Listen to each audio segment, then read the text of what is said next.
10e anniversaire de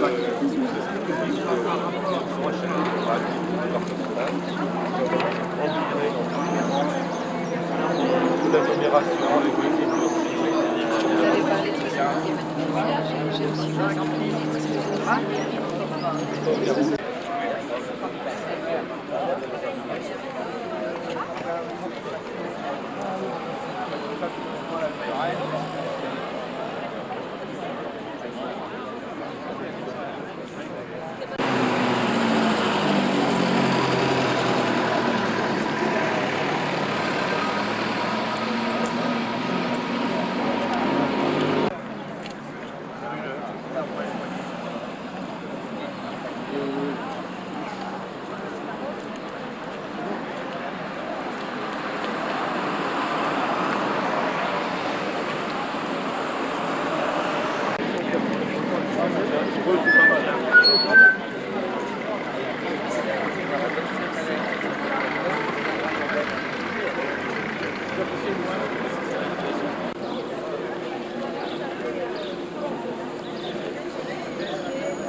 Oui, d'accord.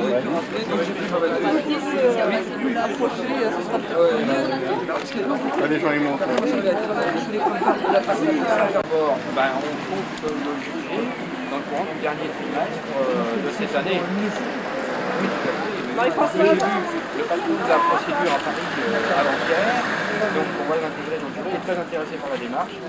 Il a travaillé 2 ans sur Rennes au début des années 70, Denis Pillon. C'est lui qui est au ministère et le responsable de la procédure pour l'architecture de la Réal.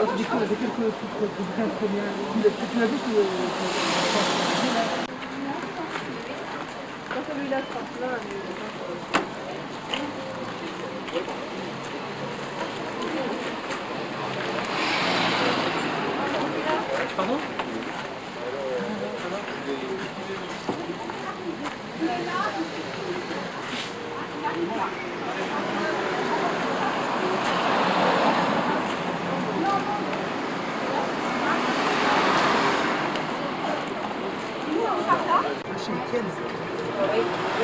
La visite des patrons. C'est un.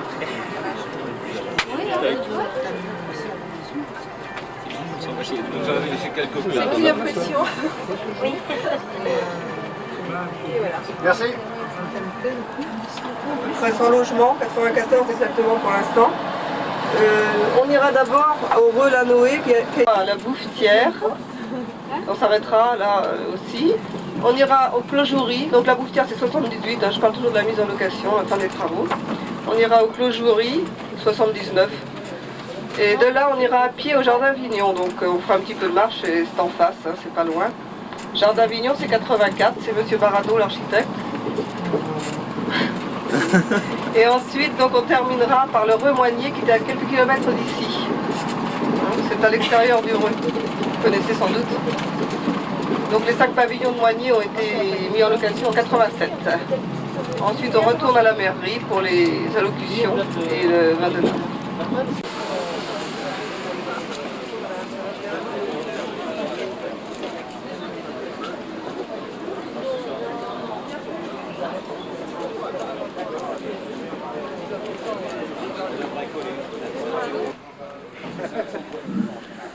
Bon. Donc, Monsieur Barla, qui a réalisé cette opération, va vous dire quelques mots. Oui, donc c'est une opération qui est assez ancienne, puisqu'elle...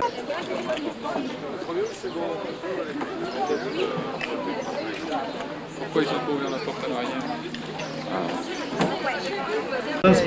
Général, bon, effectivement un peu plus de décrochement et de volumétrie, mais par contre toujours des traitements de façade assez pauvres dus vraisemblablement au prix de l'époque. Par contre, ces logements-là, ainsi que ceux du Clos Joury, évidemment ce qu'on ne trouvait pas à l'extérieur, on le trouve en surface habitable dans le budget. Donc moi, ce que je peux rajouter, c'est donc ici, on a 24 logements qui sont répartis en 4 bâtiments. Quelque chose qu'on a prévu là pour 1991, ce sont donc des travaux d'entretien, la peinture des façades, l'isolation d'un pignon et l'habillage des halls d'entrée extérieurs en briques, un petit peu comme ce qui a été fait à la Noé. Hein. Donc ça va commencer tout prochainement au mois de juillet. Hein. Hein. Madame, les boîtes aux lettres, je crois, ont fait l'objet d'un accord collectif. C'est Madame Courant.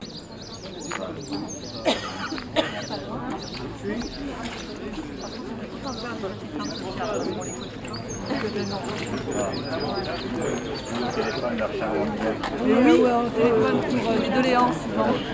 Ah, procédure. Pourquoi pousser des procédures souvent?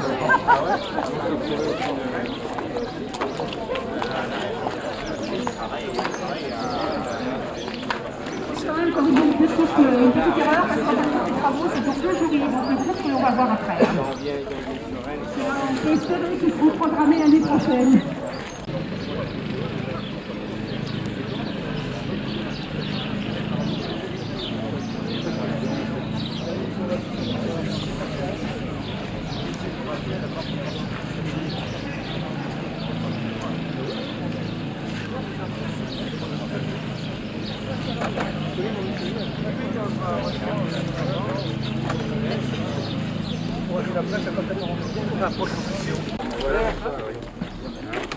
Non, mais notamment par rapport à la touche, c'est lui qui nous donne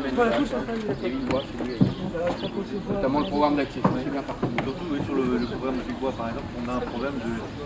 Est-ce qu'il y a un projet de réseau qui existe? La moto en gros pour en dire ça. En plan général, on verra tout à l'heure. c'est une bonne initiative. On n'a pas encore arrêté avec les bâtiments de frange, la manière dont C'est une bonne chose, moi j'ai rien. Oui. Vous partez à droite, là. Et après la première à gauche. Hein. La première ici, là, oui, la boutonnière. Et après une autre fois à gauche. Il y a d'amusant ça. On a dit. On a perdu en route ou quoi là? Non, tout le monde est gros clos. Nous nous dirigeons maintenant vers le Clos Joury, qui est toujours une opération de M. Barla et qui a été, elle, mise en location en 1979. Hein. Donc elle aura les mêmes travaux que ceux que j'ai indiqués là tout à l'heure. Hein. C'est-à-dire la peinture des façades, l'isolation d'un pignon et l'habillage des halls d'entrée avec des petites briques.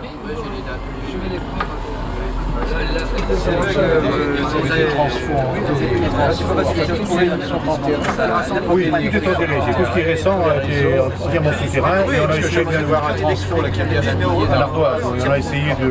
Alors, à gauche là, à gauche, et après à droite. Hein. Non, enfin maintenant c'est mieux. Mais là, on ira À pied du Clos Joury au Jardin Vigneron.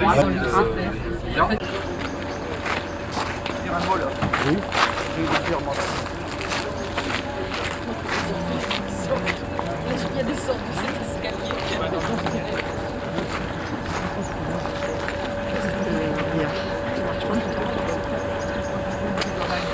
Ah oui. oui, j'ai entendu parler de ça, oui. Oui, moi je veux bien passer. Oui. Tu demandes comment ils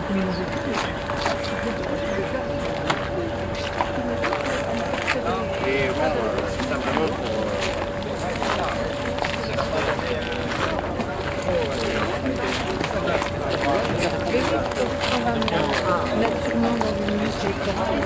Ah oui, il avait pas de problème d'écart.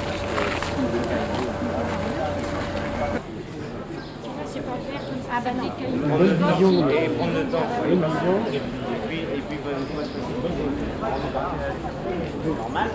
Non mais c'est normal, c'est une démarche logique.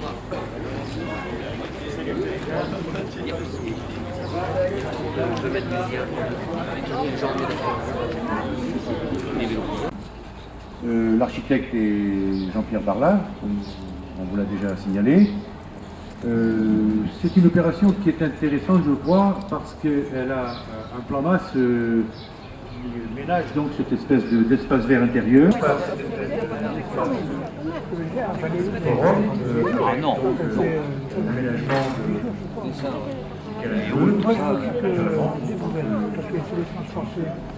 vous voyez leur cher bambin s'amuser, surveiller. Alors, c'est une opération qui est en cours. Et c'est une dernière opération de l'OPAC de la collectif. Avant tout à l'heure, la première opération faite par l'OPAC aussi sur la c'est bien, ça en pensant. Vous voyez aucune espèce de porte. Les locataires sont bien. Ensemble.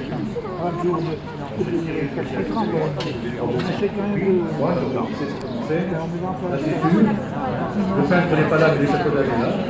Le peintre est là également. Ah oui. Bon, là aussi, comme sur l'opération précédente, c'est-à-dire sur celle de la Bouftière, les espaces extérieurs font l'objet de soins particuliers. Il reste donc dans le domaine public.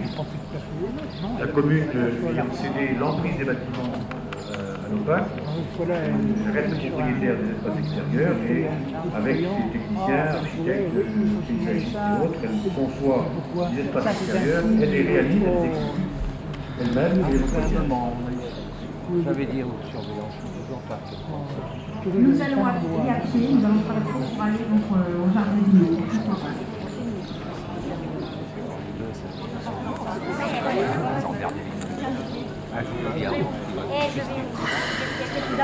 On va payer apéritif, madame? Ah non, absolument. Ah, je veux dire, on va dire.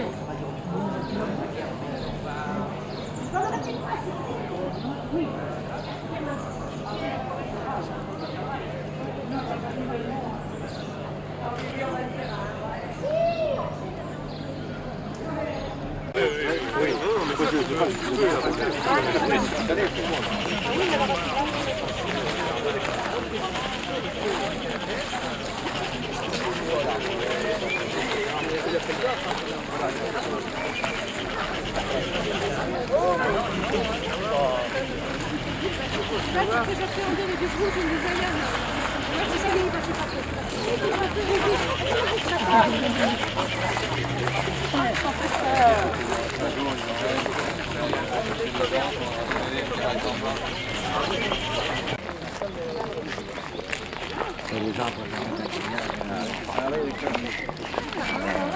Ah oui, ça facilite de...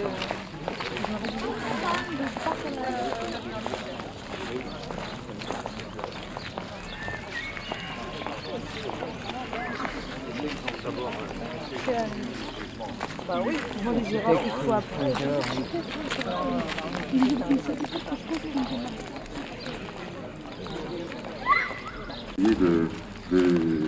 De le respecter et d'en tenir compte. Bon, ce qui, je dirais, correspondait assez aux envies que j'avais lorsque on m'a confié cette affaire, puisque je dirais que si j'ai un seul credo, c'est celui d'avoir des interventions qui soient contextuelles, c'est-à-dire qui s'intègrent complètement, enfin qui soient nées finalement dont l'élaboration soit effectuée à partir du contexte. Et donc c'est ce qui explique en partie les dispositions de ces logements qui ont essayé de faire apparaître successivement donc un côté face, si j'ose dire, avec une voie, une rue, en fin de compte, qui se trouve séparée, auquel on devait intervenir, qui était marquée par, comme souvent heureux, au moins dans le premier périmètre de son dans son premier périmètre, qui était marqué donc par un reste de bocage assez important qui se trouve donc auquel s'adossent les bâtiments que vous avez devant vous. Donc création de ces deux espaces spécifiques, intégration par rapport à la configuration du lotissement du Clos-Joury qui a été redessiné par des ormeaux paysagistes. Et nous trouvons ici finalement au niveau des logements, un credo aussi, celui de distinguer des espaces de transition entre la partie strictement publique et puis la partie privée. Donc, ce qui nous a amené à créer ces espaces extérieurs limités par des portes et des murets qui créent cet espace de transition. Deuxième credo, c'est celui de favoriser la création de grands espaces, c'est-à-dire que d'une façon générale dans ce logement-là, les séjours sont assez largement dimensionnés et aussi recherchent systématiquement des ouvertures de la lumière, je dirais, dans des directions différentes, de sorte que une certaine vie naisse à l'intérieur de ces logements. Bon, j'en dirais pas forcément plus. Sauf que le mimétisme exige, je veux dire, on travaille ici avec des toitures, ce qui justifie effectivement les quelques tentatives qui ont été trouvées, qui ont été cherchées pour la création des baies qui ne donnent pas toujours satisfaction par rapport aux habitations. Extérieur privé. Alors nous avons donc, suivant les mêmes méthodes, vendu à l'OPAC l'emprise des bâtiments, et nous avons donc conservé la totalité du sol extérieur, et à la demande ensuite, en liaison avec les locataires, nous leur avons attribué à chacun un jardin privé, tenu, et c'est, je crois, tout à fait satisfaisant. Vous allez voir maintenant. Donc le traitement des abords est ici une solution tout à fait simple, mais qui a porté ses fruits, et vraiment les gens se sont appropriés leur espace privatif et le traitent très très bien. Vous allez voir, c'est des petites parcelles essentiellement d'agrément. La commune, qui tient compte, donc, alors ça se prend en compte avec un talus en débord. Alors, ce qu'on a essayé de réaliser ici, c'est de situer les logements au fond de la parcelle, à l'image du contexte urbain existant ici, c'est-à-dire effectivement des maisons en recul, en retrait par rapport à la voie d'accès.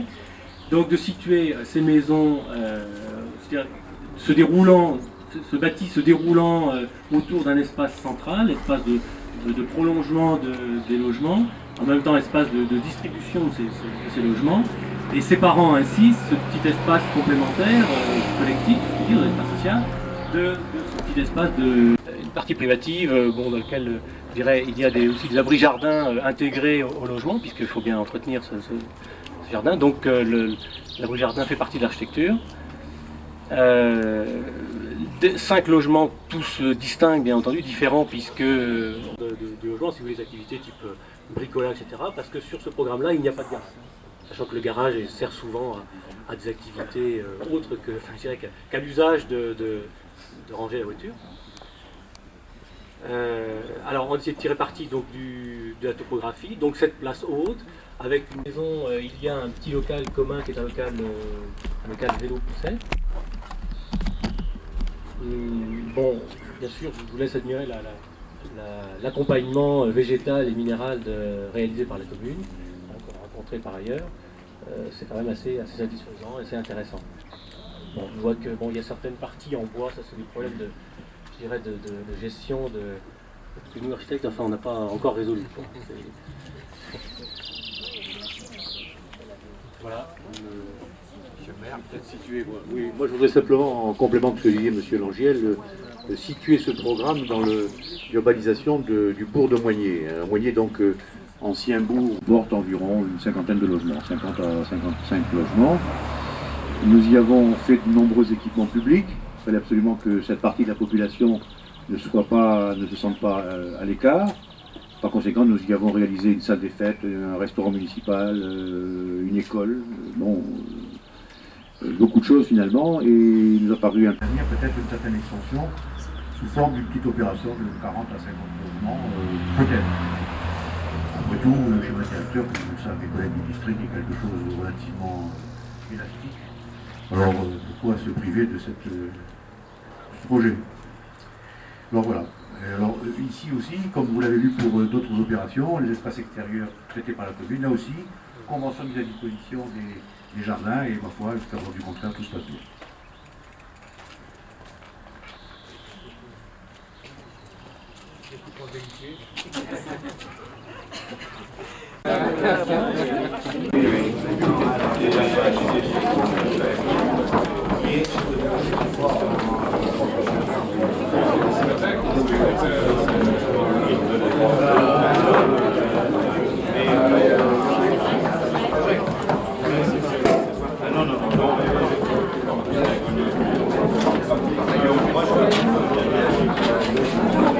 Jamais avant.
Bien, alors, monsieur le Président, monsieur le député, chers collègues, monsieur le directeur, mesdames, messieurs, chers amis, voici venu le moment de la conclusion et des petits discours. Je vais essayer d'aller très très rapidement.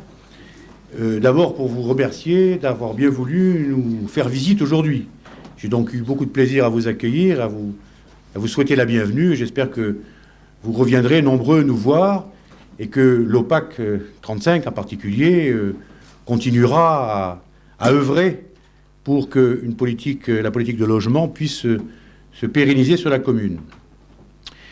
Vous avez pu voir que la commune d'Ureux, depuis de nombreuses années, avait placé à assez haut niveau sa conception en matière de logement social, logement dit social, c'est-à-dire les logements qui sont destinés à ceux de nos concitoyens qui sont les moins favorisés, c'est un petit peu différent.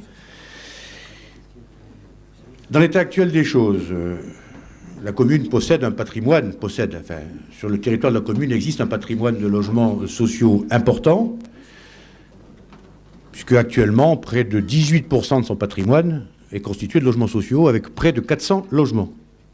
C'est-à-dire qu'il y a donc de nombreuses opérations qui ont été réalisées, et depuis quelques années, la crédibilité du logement social ici est tout à fait affirmée. Ce qui fait que, contrairement à ce qu'on peut imaginer, la demande qui existe est toujours extrêmement forte. Parce qu'on sait que le logement social, ça existe, et que le logement que nous proposons est un logement de qualité. Alors, nous souhaitons, bien entendu, que dans ces moments de pénurie, on n'hésite pas à diversifier la production de logements sociaux sur l'ensemble de l'agglomération et du département, mais nous pensons que nous devons poursuivre, et pour cela, nous espérons que les programmes actuellement envisagés auront bientôt leur financement. L'OPAC doit réaliser prochainement sur la commune, si la programmation le permet, une opération de 25 logements catégorie 1. D'ailleurs, peu importe la catégorie, du moment qu'ils sont là, c'est ce qu'il faut. Et l'OPAC va aussi diversifier, je crois, sa production sur la commune par la réalisation prochaine, je l'espère également, dans un premier temps, de 5 maisons individuelles en PLI ou avec un financement qui se rapprochera du PLI. Voilà donc pour ce qui concerne l'OPAC, l'avenir est assez souriant sur la commune.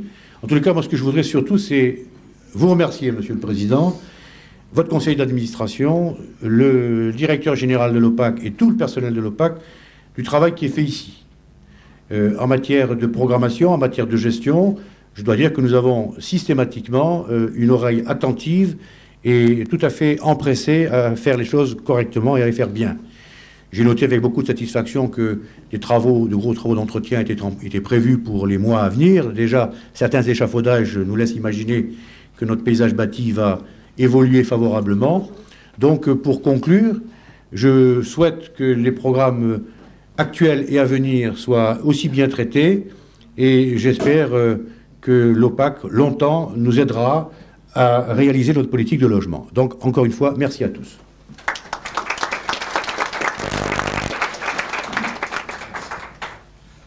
Monsieur le député, monsieur le maire, madame, messieurs les élus, mesdames, messieurs, permettez-moi tout d'abord, monsieur le maire, de vous retourner le compliment, car vous avez eu la grande gentillesse et amabilité de nous recevoir aujourd'hui et de nous permettre de montrer à nos invités les réalisations de l'OPAC, ceci dans les meilleures conditions matérielles d'accueil. Merci. Et puis, merci également, et un merci tout particulier, je veux souligner ce mérite de la commune d'Ureux d'avoir pris comme règle dans ses relations avec les organismes constructeurs de se contenter de céder l'emprise des immeubles. Et ça, je le souligne pour tous les élus ici présents, c'est la formule incontestablement qui nous intéresse le plus, car Or, la charge foncière qu'il faut payer une fois, bien entendu, et qui peut tenir compte des prestations environnantes, hein, parce qu'il faut que les choses soient justes et équitables. Mais ensuite, il est évident que l'office est débarrassé de toutes ces contraintes matérielles d'entretien qui sont finalement très lourdes, surtout lorsque nous ne sommes pas sur place. Alors, merci, et je souhaite que vous ayez de nombreux imitateurs. Alors, mesdames, messieurs, vous savez que cette année, 1991, l'OPAC fête son 70e anniversaire. C'est d'ailleurs une année où de nombreux offices fêtent leurs 70 ans, car l'année 1921 a correspondu à une grande éclosion au plan national de nombreux organismes du même type. Nous n'avons pas voulu faire une grande cérémonie, genre grand-messe officielle, etc., Nous avons préféré tout au long de l'année organiser un certain nombre de petites manifestations, je dirais locales. Nous avions commencé il y a 2 mois par recevoir à déjeuner nos plus anciens locataires, vous voyez, de façon à conserver un climat de convivialité entre nous, entre ceux qui sont nos locataires et qui sont notre raison d'être. Et puis nous organisons un certain nombre de rencontres au travers du département, comme nous sommes allés à Redon il y a environ 1 mois. Alors aujourd'hui nous sommes chez vous, monsieur le maire. Je remercie d'ailleurs Madame Courant et le personnel de l'office qui a organisé cette visite aujourd'hui. Il ne s'agissait pas, comme vous l'avez constaté, d'une inauguration, mais d'une sorte de rétrospective, de ce qui a été fait ici dans le temps avec l'évolution des différentes réalisations. Et je remercie les architectes qui ont bien voulu se joindre à nous et exposer leurs différentes réalisations. Alors, excusez-moi, j'avais un papier qui m'avait été préparé, là, je m'en suis écarté sensiblement, je vais quand même m'y référer un petit peu, ne serait-ce que par respect pour ceux qui me l'ont préparé.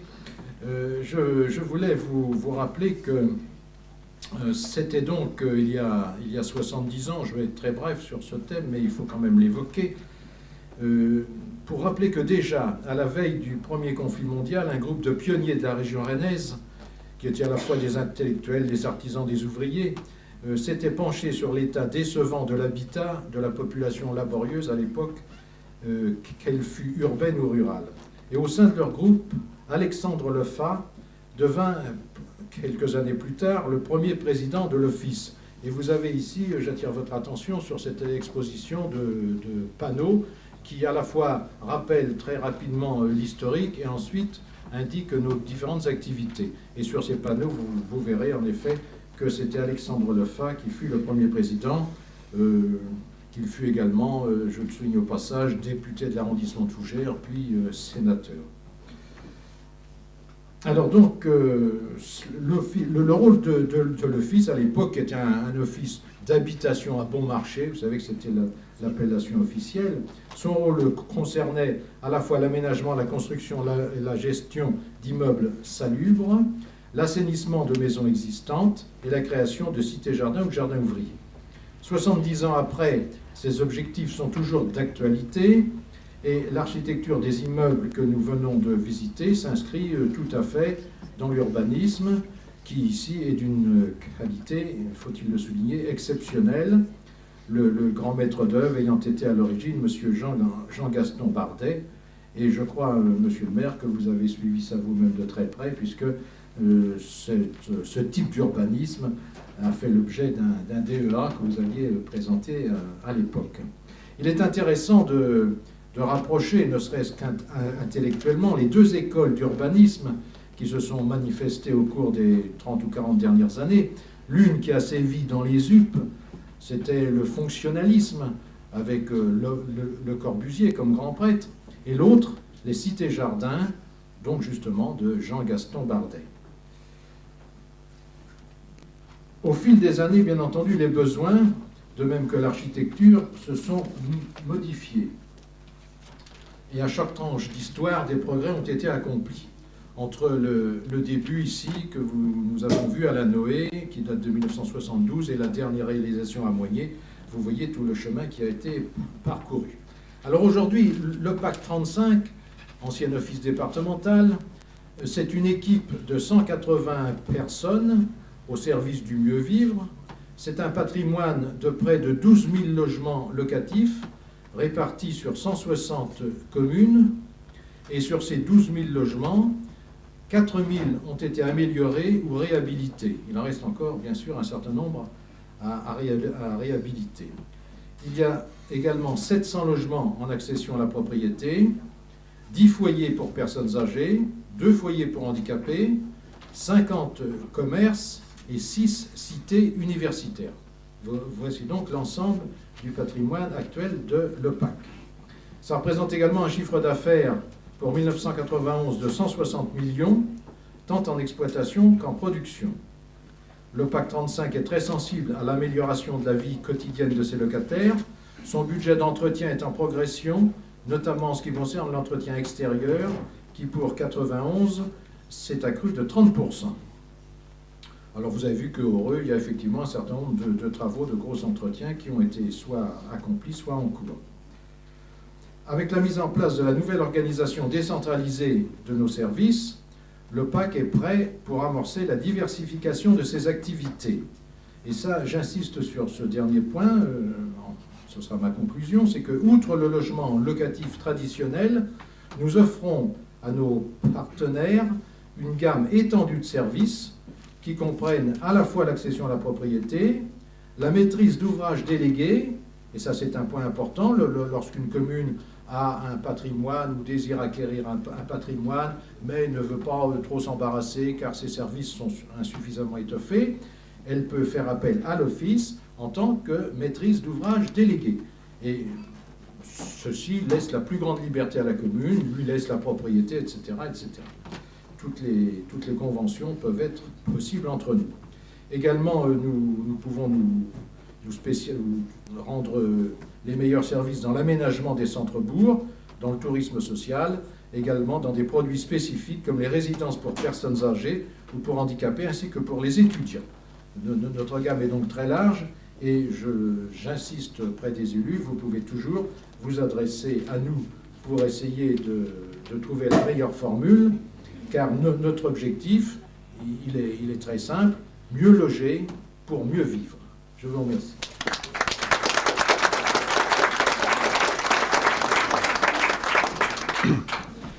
Monsieur le maire, monsieur le président, monsieur le directeur, mes chers amis, un mot simplement pour me réjouir que l'OPAC d'Ille-et-Vilaine ait choisi la commune de L'Heureux pour fêter son 70e anniversaire.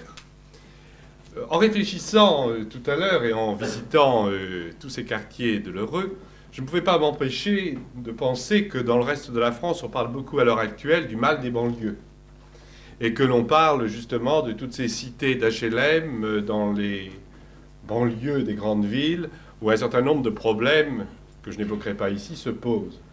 Et on voit ici, à travers l'exemple de L'Heureux, que le mariage d'un office départemental, excusez-moi d'utiliser encore le vieux vocabulaire, un office public, l'OPAC, et d'autre part une commune, montre que l'on peut très bien insérer dans la périphérie de nos villes des logements sociaux avec une architecture de qualité, et qu'il n'y a donc pas une fatalité à avoir ce mal des banlieues.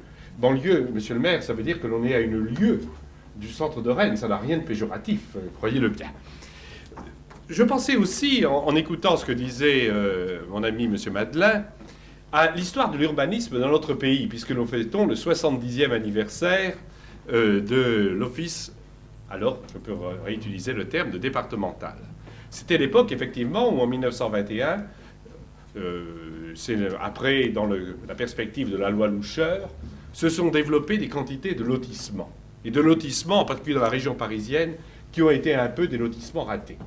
C'est-à-dire des lotissements qui étaient essentiellement des alignements de pavillons, sans l'environnement d'espaces verts et sans l'environnement de services publics, normalement. Et c'est peut-être ce ratage de nos lotissements d'avant-guerre qui ont fait que, si vous voulez, par paradoxe, on ait préféré, après la guerre, choisir les thèses de Le Corbusier, les thèses de l'école d'Athènes. L'école d'Athènes, les grandes thèses sont de 1943, et que l'on se soit lancé à une époque où il faut dire que l'on devait construire aussi des logements en très grande quantité, les cités que nous connaissons, qui n'ont d'ailleurs pas eu ce caractère à Rennes que l'on a connu peut-être dans d'autres zones. Mais on voit très bien que l'exemple de L'Heureux montre que l'on peut avoir justement des logements sociaux, c'est-à-dire à des prix relativement bas, qui peuvent s'implanter dans des communes qui leur offrent leur cadre. Et au fond, on voit très bien les deux partenaires à ce moment-là qui sont nécessaires pour un bon urbanisme. Les deux partenaires, c'est d'abord l'office constructeur, et je me plais à souligner la qualité des travaux de tout le personnel de cette agence, qui est l'agence 3, monsieur le directeur, que vous avez, qui est à charge de ce secteur, et que j'aurais aimé pouvoir rencontrer en d'autres occasions, à l'Ermitage en particulier, et puis, naturellement, de la commune, qui a su, par un plan d'urbanisme rigoureux, qui a su, par des obligations rigoureuses, qui pèsent à la fois sur les organismes constructeurs, mais également sur les simples citoyens, faire que le cadre de vie est agréable à tout le monde. Alors, 70 ans, on dirait que c'est un âge canonique. Mais nous sommes heureux. Je crois que l'heureux a comme symbole le chêne. Alors, pour un chêne, et l'office public permettra cette comparaison, pour un chêne, 70 ans, c'est presque l'âge de la jeunesse, puisqu'il faut 200 ans pour avoir un chêne qui fournirait une belle mâture. Alors, vous avez encore, au niveau de l'OPAC, vous voyez plus d'un siècle devant vous, et comme les communes sont éternelles en France, je suis sûr que nos lointains successeurs fêteront ici Heureux, dans une commune qui sera toujours agréable, les 170 ans de l'office. Merci.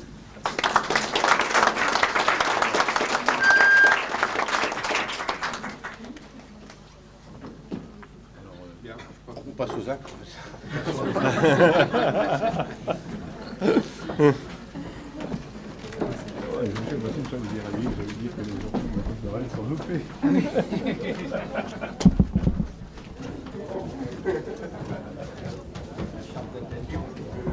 C'est bien ça, hein?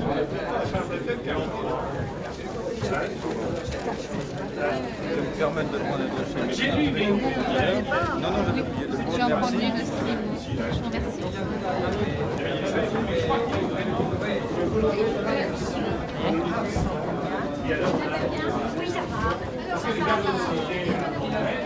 je vais en prendre un, j'en ai pas eu. Mais oui, tout à bien l'heure. sûr, il y a quelques-uns qui n'en ont pas eu. Hein. Et d'ailleurs, Mon badge, je ne l'ai pas eu non plus, mais non, ça fait quel est rien. votre nom Renou. Renaud, vous êtes Je suis élu de à la ville du Reux. À la ville du Reux. Oui. Ah oui. Mais Enfin, j'ai j'avais fait pas la répondu. route avec madame qui est conseillère municipale aussi. Je me rappelle déjà plus son nom. Qui était là aussi, du Reux aussi. Tout de suite, là? Oui, je pense qu'il n'est pas parti. Il était peut-être parti parce qu'il était pressé. Ah, madame, oui, Henri. Voilà. Madame Henri. Eh oui.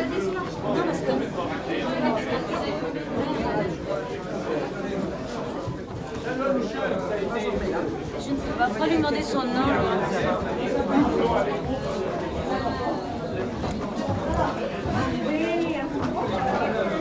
Alors que les Anglais, sur la cité, les Newton 113, était la garde on l'aurait presque parti.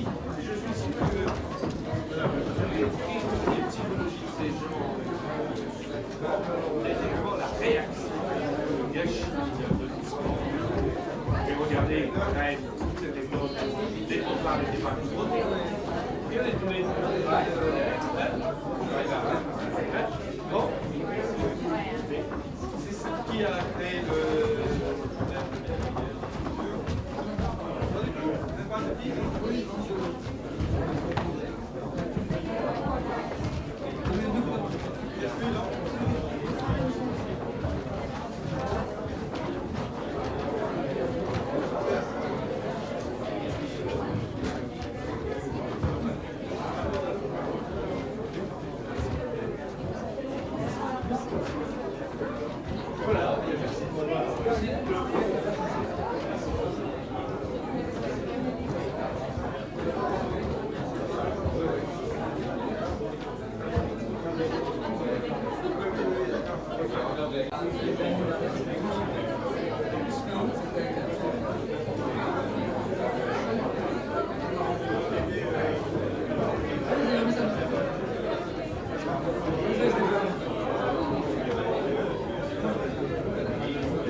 fois, écoutez, j'écrase la presse. Oui, ah oui, oui, oui.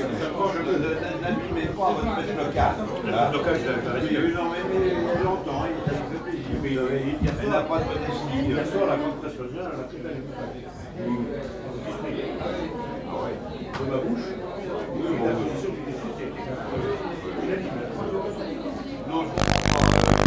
Effectivement, il y a 10 ans que j'essaye de faire mon boulot heureux. J'ai toujours beaucoup de plaisir. Comme je l'ai dit, à la manière de Balzac, de faire vivre notre pays sans être ni sur le plan politique ou médiatique. Alors j'ai donc des crédits, mais on va peut-être le vol pas. Au niveau du travail, peut-être pas on peut le dire. Non, vraiment ce qu'il faut.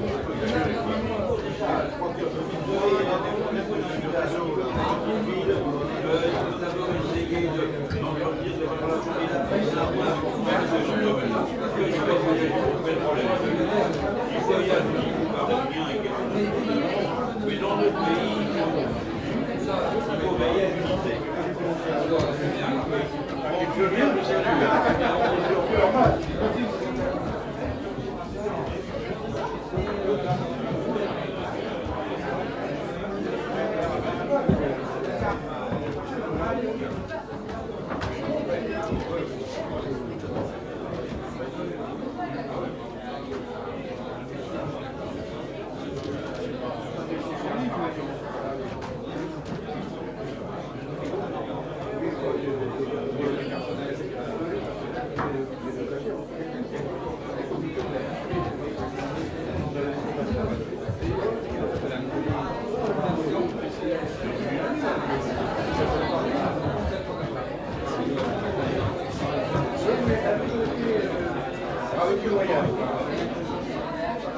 Allez,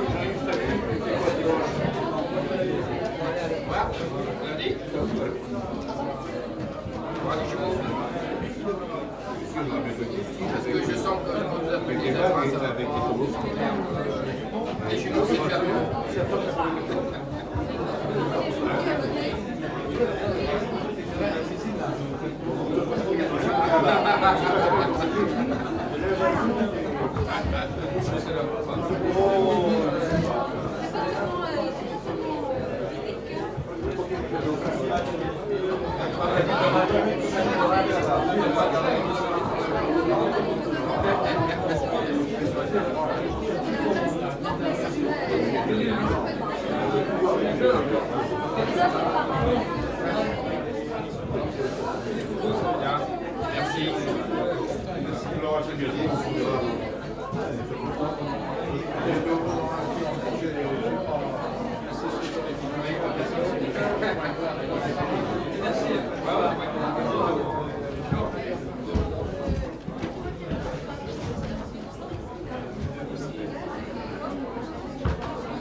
Je vous en donne deux? Oui, je veux bien, merci.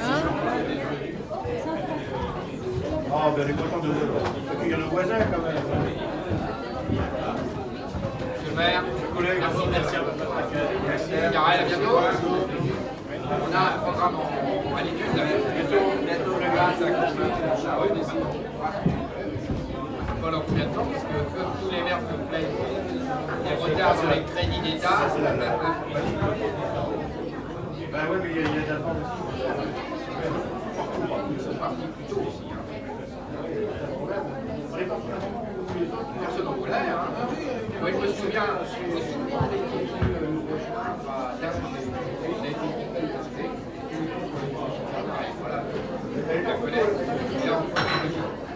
on allait passer, on faisait des journées pratiques, je me rappelle de la guerre. Pas maintenant.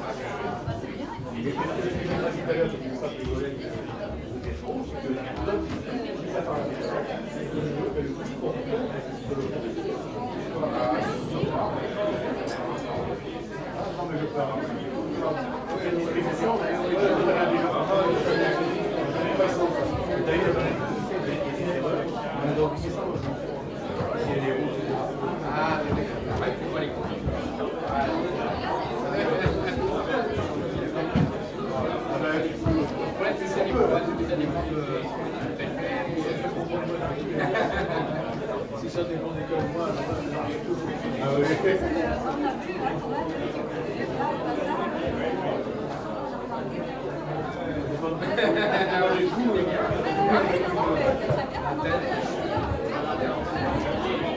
Merci. Merci.